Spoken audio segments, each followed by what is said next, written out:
Irmãos, vamos abrir a palavra do Senhor, nos preparando também para participarmos logo mais da ceia do Senhor. No Evangelho de Lucas, no capítulo 22. Lucas 22.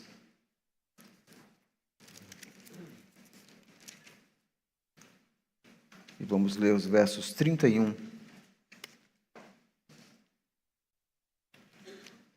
a 34. Lucas 22, 31 a 34. O Senhor Jesus, advertindo a Pedro e aos demais, diz: Simão, Simão, eis que Satanás vos reclamou para vos peneirar como trigo. Eu, porém, roguei por ti, para que a tua fé não desfaleça. Tu, pois, quando te converteres, fortalece os teus irmãos. Ele, porém, respondeu: Senhor, estou pronto para ir contigo, tanto para a prisão como para a morte. Mas Jesus lhe disse: Afirmo-te, Pedro, que hoje 3 vezes negarás que me conheces antes que o galo cante. Amém. A palavra do Senhor. Vamos orar, rogando a iluminação do Espírito, irmãos. Senhor, nós somos gratos pela tua bendita palavra. E como teu povo, nós reconhecemos nesse momento que necessitamos da instrumentalidade do teu Espírito, para que a tua palavra seja pregada com fidelidade, mas também no poder e na graça do Espírito. Só o Espírito pode de fato falar de forma poderosa aos corações. Só o teu Espírito pode, pelas Escrituras, transformar, mudar, redirecionar. E a nossa oração é que o Senhor faça isso nesse momento. Em nome de Jesus. Amém. Desencorajamento. Essa é uma palavra que muitas vezes nós experimentamos em nossa vida. Uma palavra que vem à nossa mente. Há várias circunstâncias que nos levam a nos sentirmos desencorajados. Nós muitas vezes enfrentamos as lutas de viver em um mundo caído. Outras vezes nós temos que experimentar a nossa própria luta contra o pecado em busca de santidade. Outras vezes nós temos que experimentar mudanças drásticas que ocorrem em nossa vida. E isso nos leva ao desencorajamento. O fato é que na vida cristã, irmãos, nós temos profundas necessidades, muitas necessidades.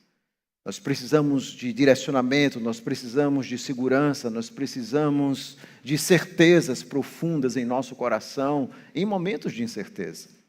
E onde é que nós encontramos, então, o remédio para todas essas necessidades que nós temos? Esse texto nos apresenta aquele que é, de fato, o remédio para todas as necessidades. O próprio Cristo Jesus, que através dos seus ofícios proféticos como profeta, sacerdote e rei, oferece ao seu povo tudo aquilo que o seu povo precisa para o caminhar cristão. Em Cristo nós encontramos tudo o que nós precisamos. E aqui nesse texto nós vemos Jesus usar exatamente isso, os seus ofícios proféticos. Em um momento muito difícil na sua vida, no seu ministério, na vida dos discípulos. Observe que como profeta, Jesus vai advertir aqui a Pedro e os discípulos: cuidado, Satanás quer destruir vocês. Vemos Jesus como sacerdote, rogando por eles, no versículo 2, versículo 32, eu, porém, roguei por ti, para que tua fé não desfaleça. Vemos Jesus falando como um rei, dizendo a Pedro: tu, pois, quando te converteres, fortalece os teus irmãos. Você vai me negar, mas eu vou buscar você. Aqui nós vemos como Jesus usa de forma magistral esses ofícios proféticos para o bem dos seus discípulos, como Ele usa hoje para o bem do seu povo, para mim e para você. Mas antes de entender esse texto, vamos nos lembrar desses dados importantes contextuais aqui. Esse texto está no Evangelho de Lucas, e nós sabemos que Lucas é um evangelho de alguém que não foi testemunho ocular dos eventos, mas que fez uma acurada investigação. E o evangelho de Lucas, de fato, Lucas é muito preocupado com os detalhes, e isso torna ele o mais longo e detalhado dos evangelhos. Ainda que na nossa Bíblia, Lucas tenha menos capítulos, mas na língua grega ele é o evangelho maior de todos. Ele faz uma acurada investigação. Ele foi escrito para ser lido juntamente com outra obra, o livro de Atos. Então, na primeira obra, ele vai escrever para Teófilo, que nós não sabemos quem é, explicando e detalhando o ministério de Jesus, como Jesus vem como o segundo Adão, cumprindo as promessas de Deus, trazendo salvação não apenas aos judeus, mas também aos gentios. Ele começa no templo, termina no templo, um evangelho que fala muito da alegria, da presença que Jesus traz, mas é um evangelho da graça, onde Lucas vai focar em muitas coisas que os outros evangelhos não focam, sobretudo no trabalho de salvação de Jesus para com as mulheres, na importância, na extensão da obra e da graça de Jesus para com todos ali. Há uma grande preocupação em mostrar Jesus como esse novo homem perfeito, novo Adão, mas ao mesmo tempo como o servo sofredor de Isaías. Sim, Lucas, tanto aqui no Evangelho como em Atos, faz questão de relembrar o texto de Isaías. Jesus é o servo sofredor. Ele é aquele que vem de fato salvar. E é por isso que ele vai mostrar no capítulo 9, versículo 31, daquela cena da transfiguração, ele vai mostrar que Jesus está conversando ali com o Pai a respeito de um grande êxodo. E é isso que nós encontramos no Evangelho, esse grande êxodo, onde Jesus não apenas está indo para Jerusalém salvar um povo, mas libertar um povo, todos aqueles que o Pai lhe deu. É o grande êxodo que Lucas está narrando aqui. E logo em seguida, no livro de Atos, ele vai continuar esse êxodo, mostrando como o Evangelho sai de Jerusalém e chega até Roma, o centro do mundo gentílico da época. E aqui nós temos especificamente, no capítulo que nós lemos, aquele momento que nós chamamos as cenas da paixão, que geralmente ocupam um terço dos evangelhos. Os evangelistas, todos eles, têm uma grande preocupação em narrar esses últimos momentos de Jesus, a sua morte, a sua ressurreição, e Lucas também vai narrar. Obviamente que o seu texto tem alguns detalhes que não encontramos em outros textos, como, por exemplo, essa advertência tão específica aos discípulos, como nós encontramos aqui nos versos 31 a 34. Agora vamos olhar o contexto. O que você enxerga nesse texto? O que você percebe? Se você olhar o contexto aqui é da última Páscoa. Jesus vai para Jerusalém, ele quer celebrar a Páscoa com os discípulos, ele anseia por isso. E no meio da Páscoa, Jesus então institui a ceia do Senhor. Um momento único, singular, ímpar, onde Jesus vai explicar a eles. Obviamente eles ainda não compreendiam tudo. O pão, o vinho, que simbolizavam exatamente o seu sacrifício, a nova aliança. Que momento glorioso da ceia do Senhor. Mas logo em seguida, veja os versículos anteriores ao verso que você leu. Os discípulos começam entre eles a brigar, a discutir sobre quem deles é o maior. Logo após a ceia do Senhor. Isso mostra toda a fragilidade humana, não é?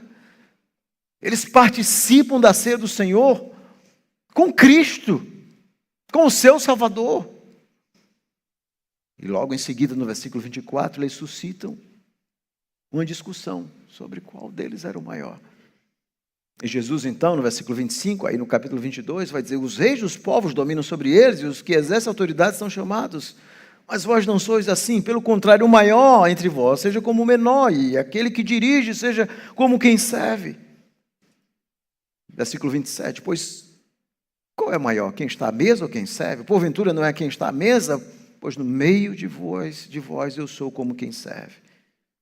Vós sois o que tendes permanecido nas minhas tentações. Veja, Jesus diz assim: vocês têm que servir, vocês estão comigo durante toda essa caminhada, todas essas tentações que Jesus enfrentou, esses terríveis testes, não apenas aqueles iniciais. Às vezes nós achamos que as tentações e os testes de Jesus foram apenas aquele momento inicial com Satanás. Ele está dizendo: vocês estiveram comigo durante todas essas minhas tentações. E Jesus faz uma promessa gloriosa de um reino a eles. Confia um reino a eles. Glorioso. Uma posição gloriosa que eles terão. Mas esse reino será diferente. É dentro desse contexto que Jesus percebe o que eles não percebem. É dentro desse contexto que Jesus percebe, ali, aquelas brigas de discussões entre eles, Jesus percebe o dedo de Satanás. Como pastor atento, Jesus percebe e enxerga o que eles não veem. E é dentro desse contexto, então, que começa essa advertência. É dentro desse contexto que Jesus agora começa a fazer essa séria advertência. O perigo. Ele, como profeta, está atento aos detalhes que os próprios discípulos não estão atentos. E aqui nós temos dentro desse texto exatamente essa narrativa que, de alguma forma, é um relato de advertência, é um relato profético de advertência, mas também mostra intercessão, instrução real. Jesus aqui está advertindo os discípulos. Aqui nós vemos os ofícios de Cristo, abrindo os olhos dos discípulos para ver o que eles não veem. O lobo está perto.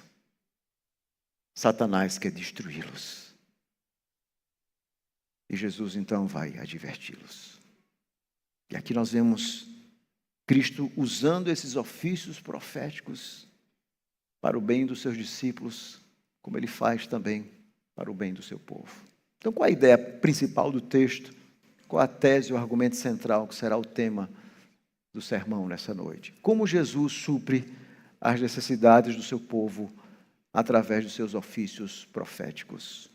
Como Jesus supre as necessidades do seu povo através dos seus ofícios proféticos. E aqui nós vemos a profética admoestação, a advertência, Simão, Simão. Segundo, nós vemos essa sacerdotal intercessão, no versículo 32, na parte A, eu roguei por ti. E por último, nós vemos esse real comissionamento, onde Jesus diz, tu, pois, quando te arrependeres, fortalece os teus irmãos. Aqui nós vemos Jesus usando esses ofícios proféticos para o bem dos seus discípulos.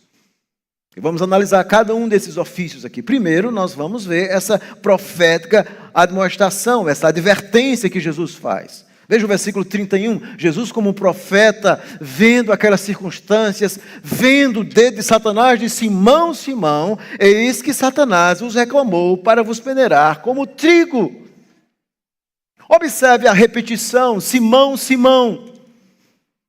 E Jesus, obviamente, aqui está falando em aramaico, e tanto no hebraico como no aramaico, a forma de você dar ênfase, de fazer os superlativos, é através da repetição. É por isso que nós vemos santo, santo, santo. Jesus está fazendo uma dupla demonstração, Simão, Simão, cuidado, Simão. E Jesus propositalmente usa o nome antigo, Jesus havia mudado o nome dele para Pedro, Cefas. Mas Jesus percebe Simão ali.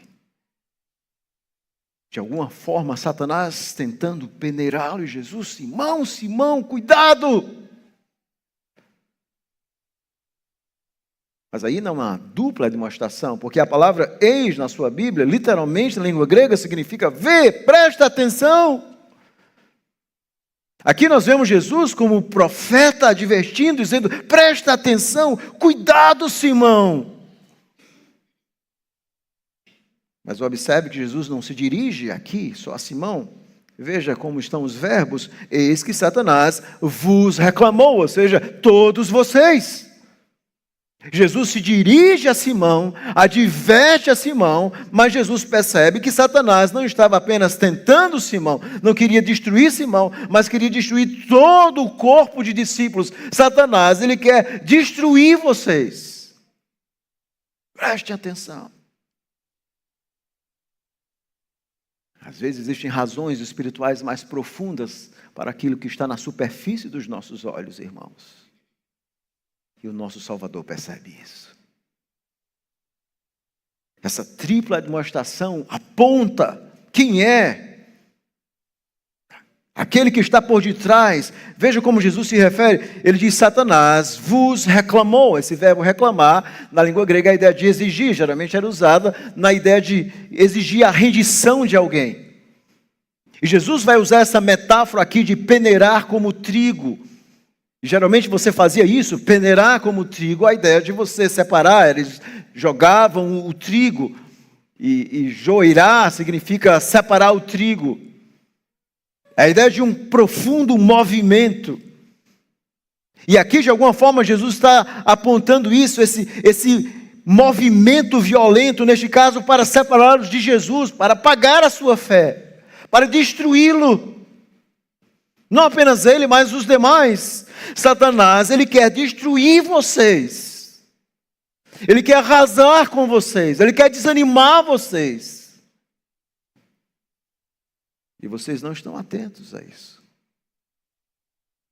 Cuidado, preste atenção. Tenham cuidado. E essa advertência do Senhor também se dá hoje, quando nós vamos participar da ceia do Senhor. Não apenas antes da ceia, depois da ceia, em cada momento da nossa vida. Jesus, como profeta, sempre adverte o seu povo: cuidado, preste atenção. A Bíblia fala de terríveis inimigos que nós temos. De fato, o nosso coração pecador é um terrível inimigo. Nós ainda, mesmo regenerados, temos as inclinações para o pecado. Nós temos um mundo que vive no maligno, com seus valores que muitas vezes nos tentam a viver e a nos acomodarmos esses valores do mundo, mas o pior, o mais sagaz de todos os inimigos é Satanás. E ele só tem um único objetivo: destruir o povo de Deus, destruir você, destruir a sua casa, destruir a sua família, colocar dúvidas no seu coração, lhe afastar de Deus. Ele quer você. E Jesus, como profeta, está dizendo: cuidado. Satanás é um anjo caído, meus irmãos. É um estudioso da natureza humana. Ele sabe como nos tentar. E é por isso que Paulo diz lá em Efésios que a nossa luta não é apenas contra o sangue e contra a carne, mas contra essas forças espirituais do mal. E é por isso que nós precisamos da armadura de Deus para resistirmos essas terríveis tentações, que não chegam apenas nos momentos ruins da nossa vida. Às vezes Satanás nos tenta quando nós estamos no pior momento da nossa vida, mais fragilizados. Mas às vezes ele nos tenta após o melhor momento da nossa vida. Se você observar alguns exemplos nas Escrituras, como por exemplo o exemplo de Salomão, que após uma grande conquista, onde Deus o usa de forma gloriosa, logo após ele vai buscar uma prostituta. Como alguém pode cair tão rapidamente? Eles tinham participado da ceia do Senhor com o seu Salvador. Estavam no seu melhor momento. É essa hora, nos melhores momentos, que muitas vezes Satanás usa para nos atacar. Porque nós começamos a confiar em nós mesmos, na nossa capacidade, no dinheiro, na nossa estabilidade. E Satanás, é agora. Essa é a hora. E aqui Jesus está advertindo: cuidado. Obviamente Jesus não está falando sem ter conhecimento. Ele mesmo havia sido tentado um pouco antes. Nós vemos isso nos evangelhos. Todos os evangelhos vão narrar. Lucas, inclusive, vai narrar no capítulo 4. Se você voltar, ele vai narrar de forma intensa essa tentação. Quando Jesus, cheio do Espírito, voltou ao Jordão e foi guiado pelo mesmo Espírito no deserto durante 40 dias. Aqui, Lucas está mostrando como Jesus faz aquilo que o antigo Israel falhou. Deus chama Adão de primogênito. Adão é tentado ali no jardim e falha. Ele é seduzido por Satanás. Israel vai para o deserto e falha. Mas agora o novo Israel, servo sofredor, vai para o deserto. E agora ele então vai vencer a Satanás, ele será tentado. E Satanás o tenta o tempo todo, duvidando, uma vez que aos filhos de Deus, manda que esta pedra se transforme em pão. Prometendo poder, prometendo glória, usando as escrituras de forma errada. Satanás usa todos os seus artifícios para tentar o Senhor. Jesus sabia disso. E agora ele está advertindo os seus discípulos, como profeta. E essa é uma característica de Cristo como profeta. Pedro vai dizer que aqueles profetas do Antigo Testamento falavam pelo Espírito de Cristo que neles estava. Sempre quando Cristo está advertindo Israel, Ele está fazendo através daqueles profetas, advertindo-os. Jesus fez isso antes da encarnação, Jesus fez isso na encarnação, e Jesus faz isso do céu hoje, advertindo o seu povo. O autor dos Hebreus diz isso de forma clara, no capítulo 12, versículo 25, quando ele diz assim: tende cuidado, não recuseis ao que fala. Ou seja, hoje, pela pregação da palavra, Cristo continua falando, advertindo o seu povo: cuidado. Como profeta, ele o tempo inteiro está dizendo: tenham cuidado. Satanás quer peneirar você, trucidar você, liquidar você, dar um checkmate na sua vida. Mas Jesus não é apenas o profeta, meus irmãos. Ele é também um sumo sacerdote. E é por isso que logo em seguida, no versículo 32, voltando para Lucas, o texto diz: eu, porém, roguei por ti. Na língua grega há uma grande ênfase aqui. Eu mesmo, roguei por ti. Vocês percebem o contraste? De um lado, Simão, Pedro e os demais apóstolos descuidados, desatentos, Satanás começando sorrateiramente a peneirá-los, que não é diferente da minha vida e da sua, onde várias vezes nós vamos ficando desatentos, vamos renegando a oração, a leitura da palavra, os meios de graça. Mas louvado seja Deus, porque nós temos um Salvador atento. E Jesus disse: eu roguei por ti, Pedro. Eu roguei por ti, observe o objetivo, para que a tua fé não desfaleça.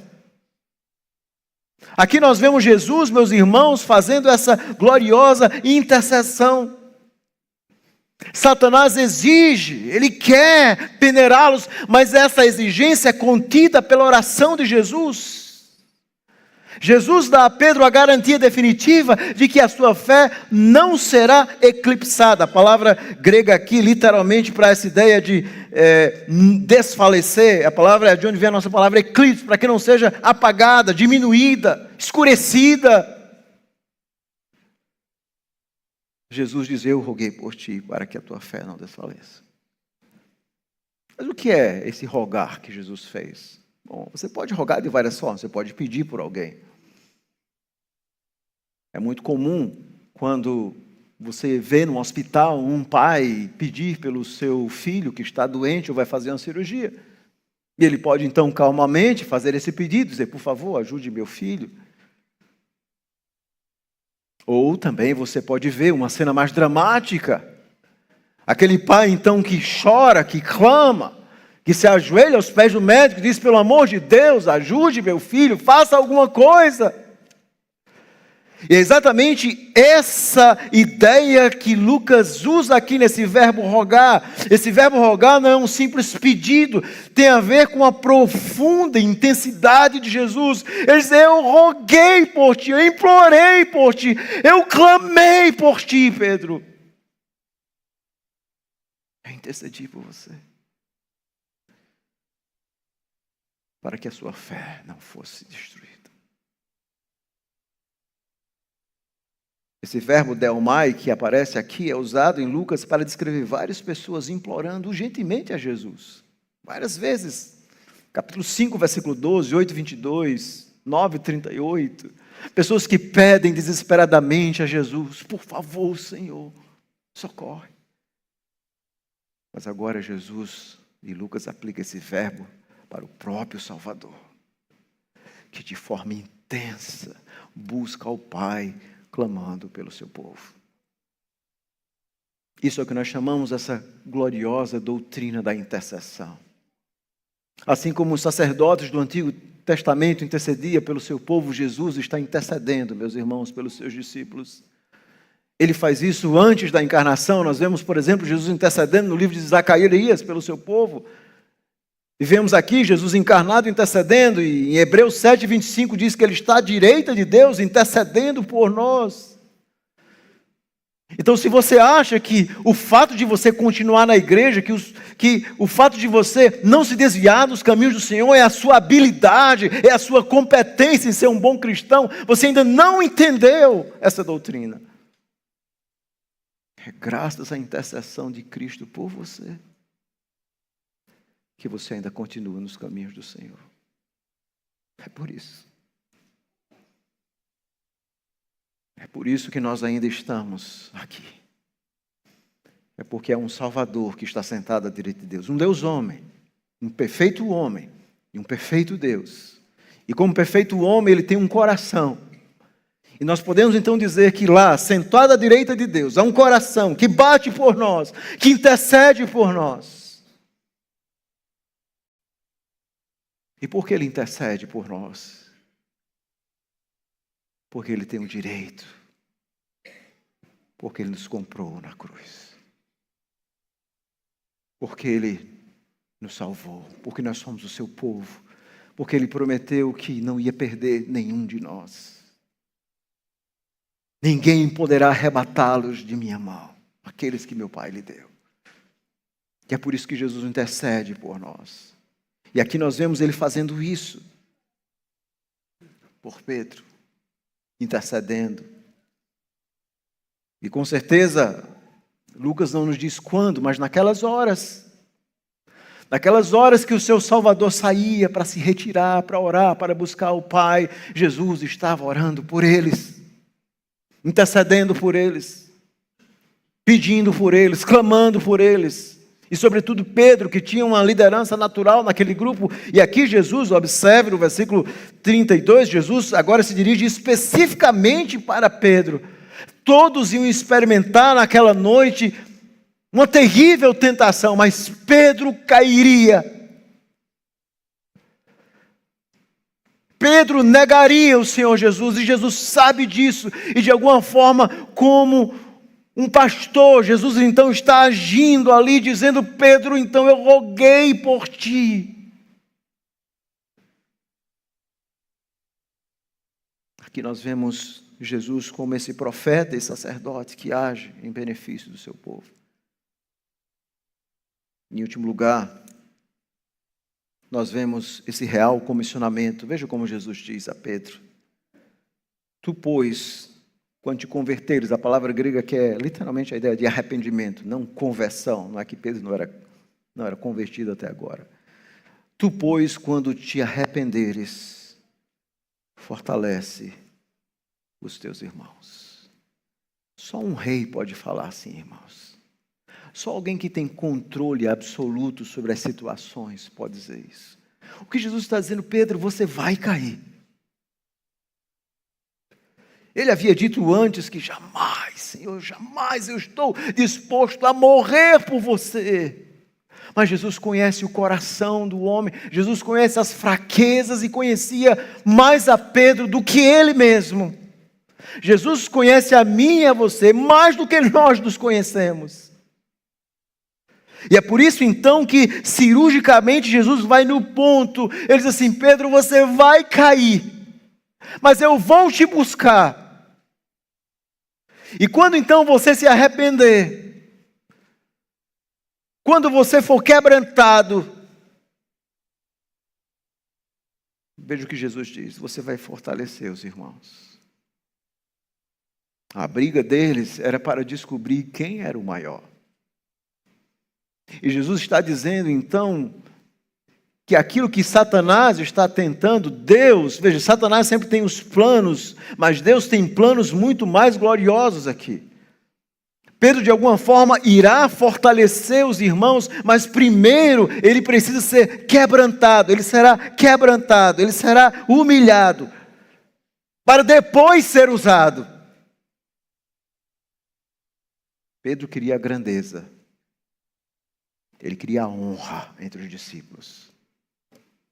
Mas ele não estava pronto para absolutamente nada, sem antes passar pelo túnel do quebrantamento. E é isso que Jesus está dizendo aqui. E ele então vai discutir com o Senhor. Eu estou pronto a ir contigo para a prisão, para a morte. Veja aqui.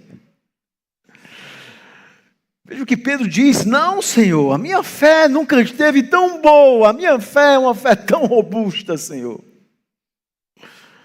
Eu vou morrer pelo Senhor. Vou para a prisão com o Senhor Jesus. Pedro, hoje você vai me negar. A sua fé não é tão forte quanto você pensa. Dentro de você, Pedro, ainda há um Simão velho. Esse Simão velho vai aparecer na hora da tentação. Quando a sua vida estiver em jogo, você vai me negar. Não é uma, não. 3 vezes. Que declaração profunda, não é? E nós vemos que Jesus fez exatamente isso. Que é isso que ocorre, ou seja, Pedro vai negar o Senhor Jesus. Um pouco mais à frente, nós vamos ver, Jesus é preso. Aí mesmo no capítulo 22, a partir do versículo 54, ele nega o Senhor Jesus. E Lucas vai registrar algo também bem inusitado aqui, diferente dos demais evangelhos. No capítulo 22, no versículo 60, mas Pedro insistia, veja a força de Pedro. Homem, não compreendo o que dizes. Eu não conheço esse homem. Eu não sei nem o que você está falando. Quem é esse Jesus? E logo, estando ele ainda a falar, cantou o galo. Agora veja o que Lucas registra no versículo 61. Então, voltando-se o Senhor, fixou os olhos em Pedro. E Pedro se lembrou da palavra do Senhor, como lhe dissera: hoje 3 vezes me negarás antes de cantar o galo. Então Pedro, saindo dali, chorou amargamente. Ah, que olhar perfurador, que olhar destruidor. Aquele olhar que destruiu Pedro, que mostrou exatamente o que era o seu coração, frágil, pecador, inconstante. Ele então lembra. Ele então vai chorar amargamente. O que Pedro vai fazer, irmãos, é o que Jesus disse que ele ia fazer. Você vai me negar. Você vai se arrepender. É exatamente isso que ele está fazendo. Buscando o arrependimento e chorando. E é por isso que nós vemos ele ali, no meio dos discípulos. E quando nós vemos o livro de Atos, quando o Espírito Santo chega, nós vemos Pedro ali, pregando a palavra. Nós vemos o papel importante de Pedro ali na igreja. E o ponto aqui, meus irmãos, é muito claro. Pedro voltou, apenas voltou para Jesus, porque Jesus voltou-se primeiro para ele. Porque ele não perde nenhum daqueles que o Pai lhe deu, como ele disse. Ele disse: vocês não são minhas ovelhas. Ele certa vez diz a um grupo de judeus: é por isso que vocês não me escutam. As minhas ovelhas, elas vão ouvir a minha voz. Eles aprenderam ali, meus irmãos, que o profeta, sacerdote e rei era a única coisa que eles precisavam para viver. E quanto a você? Essa é a sua confiança? Você confia nesse profeta, sacerdote e rei? A sua fé está em Cristo? Você ouve as suas advertências? Você descansa nessa intercessão dele, mas mesmo sabendo que ele intercede por você, você se une em orar por você, em estar mais perto de Deus? Você confia nesse rei verdadeiramente? É ele que tem conduzido a sua vida. Essa lição que os discípulos aprenderam, nós também precisamos aprender nessa noite. Há uma ilustração que talvez nos ajude a compreender esse texto. A Flórida é um estado americano conhecido por muitos lagos, e em vários lagos nós temos crocodilos. Você tem crocodilos lá. E a história real conta que um pai está com seus filhos em um daqueles lagos e o menino mergulha. E o pai então percebe que um crocodilo está vindo atacar o seu filho. E ele então fica desesperado e começa a fazer sinal para o seu filho. O seu filho então começa a nadar, percebe o crocodilo. E naquele exato momento que o seu pai agarra as mãos dos seus filhos para tirar do lago, é o momento onde o crocodilo ataca a criança. E de alguma forma começa uma guerra onde o pai puxava, mas o crocodilo puxava a criança. E alguém vai passando no carro. Os americanos geralmente têm esse hábito de andarem muitos armados, e alguém então vai para o carro, tem um rifle e atira no crocodilo. E a criança então consegue se salvar. E enquanto ela está no hospital, após a sua recuperação, há uma entrevista que aquela criança dá. E o repórter então começa a conversar com a criança. E criança começa a mostrar todas as suas cicatrizes, mostrar a luta. E a repórter então pergunta a ela: como foi a luta? Se doeu? Ela diz: não, doeu. Mas olha isso aqui. E ela então começa a mostrar outras marcas, não as marcas do crocodilo, mas as marcas das mãos do pai. Os hematomas que ficaram quando o pai o puxava para perto de si. E aquela criança então mostrava com orgulho, dizendo: veja a força do meu pai. Veja como ele me puxou.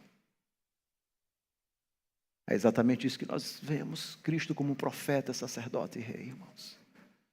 O nosso coração nessa vida o tempo todo quer se desviar dos caminhos do Senhor. Mas Jesus, como profeta, sacerdote e rei, nos puxa para perto do Pai, intercede por nós, nos segura com as suas mãos gloriosas, nos chama mais para perto dele. É aquele que está conosco nos momentos mais negros da nossa vida. É exatamente isso que ele faz. É por isso que as aplicações desse texto são muito claras para nós. Nós nunca devemos deixar de ouvir a palavra de Jesus e obedecê-la. Escute a palavra de Cristo. Através da leitura e da pregação, Cristo continua falando ao seu povo hoje. E isso é muito importante no dia da peneira, no dia da tentação, no dia mau. E esse dia, de alguma forma, vai chegar na vida de todo cristão. É nesse dia mau que nós devemos responder com confiança nesse profeta, sacerdote e rei. E a ironia suprema é que, como a peneira separa a palha, a peneira também purifica, como dizia Lutero, comentando esse texto. É por isso que nas aflições, as lutas, os crentes verdadeiros, eles perseveram, porque o seu Salvador está intercedendo por eles e porque eles foram selados pelo Espírito. A fé verdadeira, meus irmãos, é fundamental no início da vida cristã. Paulo diz que a fé verdadeira é um dom de Deus. Porque pela graça sois salvos, isso não vem de vós, é um dom de Deus, não de obras para que ninguém se glorie. Nem a fé verdadeira nós não temos.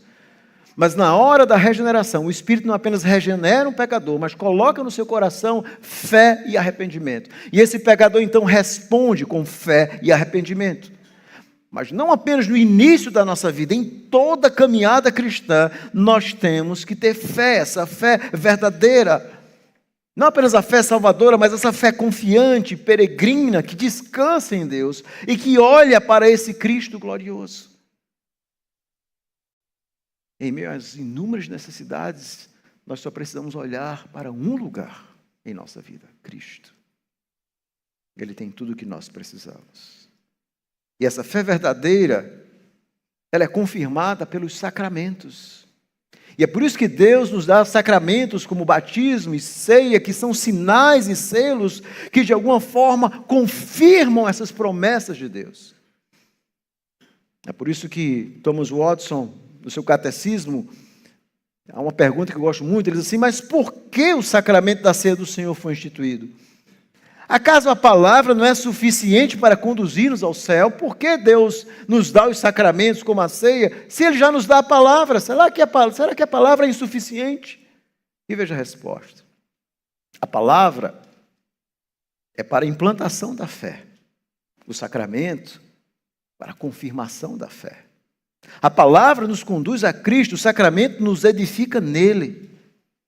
A palavra é a fonte em que somos batizados com o Espírito, no sentido que nós fomos salvos e unidos ao Espírito. O sacramento é a mesa onde somos alimentados e nutridos. O Senhor condescende à nossa fraqueza. Se fôssemos formados somente de Espírito, não haveria necessidade de pão e vinho, todavia somos criaturas compostas. Por isso Deus, para socorrer nossa fé, não só nos dá uma palavra audível que nós ouvimos, mas também um sinal visível. O sentido é alimentado e a fé é fortalecida. Recorro aqui à palavra do nosso Salvador: se não vides sinais e milagres, não crereis. Por sermos alimentados por coisas externas, Deus aumenta em nós a fé por meio desses símbolos. Então Deus nos dá a palavra pregada para solidificar a nossa fé, mas nos dá também um sermão visível, um sermão em sinais. Isso é a ceia do Senhor. Eu olho para o pão, olho para o vinho, e quando eu coloco em minha boca, eu lembro. O meu profeta, meu sacerdote e o meu rei está comigo. Eu fui unido a ele. E nada mais vai me separar dele. E assim eu continuo em minha caminhada cristã. Assim nós vemos Cristo, meus irmãos, partido nesse pão. Como se ele estivesse crucificado diante de nós. Assim, no vinho, nós vemos como se o sangue de Jesus estivesse ali, sendo derramado na nossa frente. Você então olha para esses elementos e lembra dessa gloriosa aliança que o Senhor te incluiu. A oração de Jesus por seu povo, guardando o mal, essa é uma lição maravilhosa, ela é sempre infalível. Jesus não vai nos perder. Mas nós também somos chamados a responder com uma vida de oração e submissão, estando atentos ao inimigo das nossas almas, que não descansa. E é por isso que nós temos que humildemente nos submeter a esse rei, a sua palavra, para vivermos nesse mundo. O profeta nos adverte, o sacerdote traz segurança, o rei traz paz ao nosso coração. E tudo isso nós experimentamos pela fé. O profeta, sacerdote e rei que nos guarda. E a ceia do Senhor nos lembra disso. Mas um dia, diante de Cristo, quando Ele voltar, nas bodas do Cordeiro, que dia glorioso. Naquele dia nós ouviremos a voz de Cristo. Não através de intermediários, a sua voz gloriosa. Vinde, benditos de meu Pai, para o gozo eterno.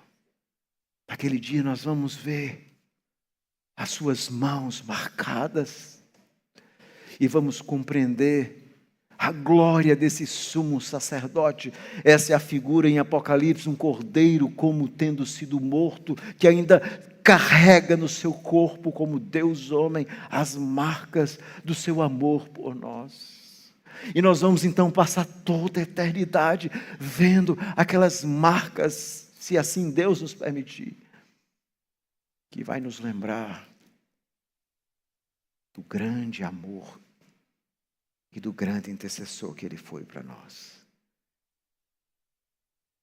Se hoje Ele governa a nossa vida, quando Ele voltar, nós estaremos para sempre em um mundo perfeito, em uma sociedade perfeita, sendo liderados por esse Rei. Veja quantas realidades profundas a ceia do Senhor abre aos nossos olhos e nos faz dizer, como o livro de Apocalipse conclui: Maranata, vem, Senhor Jesus. A ceia do Senhor traz tudo isso ao nosso coração. Mas deixe-me perguntar a você nessa noite. Você realmente serve esse profeta, sacerdote e rei? Esse profeta já falou, já transformou o seu coração. É Ele quem dirige a sua vida, é nele que você deposita a sua confiança. É Ele que tem dirigido os seus passos, ou você segue o seu próprio coração pecaminoso? Se é, você precisa de Cristo nessa noite, se arrepender dos seus pecados. A Bíblia diz que aqueles que não conhecem a Deus, de alguma forma estão cegos por Satanás, o Deus desse século cega o entendimento. Mas nessa noite, pela graça de Deus, o Espírito Santo pode abrir os seus olhos, tirar a escuridão e a venda espiritual dos seus olhos, para enxergar esse glorioso profeta, sacerdote e rei. Então, em nome de Jesus, como embaixador, eu conclamo, se arrependa nessa noite. Se volte para Cristo. E quando você se voltar, você vai descobrir, depois de que Ele se voltou primeiro para você. E se você já é um cristão verdadeiro, descanse no Senhor. Olhe para Cristo. Busque a Ele, tenha comunhão com Ele. Ele tem tudo o que você precisa em qualquer circunstância da vida. Nos momentos bons e nos momentos difíceis. Nos momentos bons, Satanás vai te tentar, como vai te tentar nos momentos difíceis. Mas em qualquer circunstância, olhe para Jesus, o seu profeta, sacerdote e rei. Que Deus aplique essa palavra no nosso coração. Vamos orar. Senhor, louvado e exaltado seja o teu santo e bendito nome. Porque o Senhor, através desses ofícios, traz profunda paz ao nosso coração. Em meio às turbulências, em meio ao nosso pecado e à nossa incapacidade, muitas vezes, de ver os perigos espirituais da nossa vida, perigos reais que nos cercam, nós muitas vezes não enxergamos isso. E a nossa oração é que o Senhor tenha misericórdia de nós, que possamos ouvir atentamente o Senhor, e descansar no Senhor, e ser guiado pelo Senhor. Muito obrigado pela certeza de que o Senhor está nos guiando em todo esse processo, em toda essa caminhada. Nós somos muito gratos, Senhor, por tudo. É em nome de Jesus que nós oramos. Amém.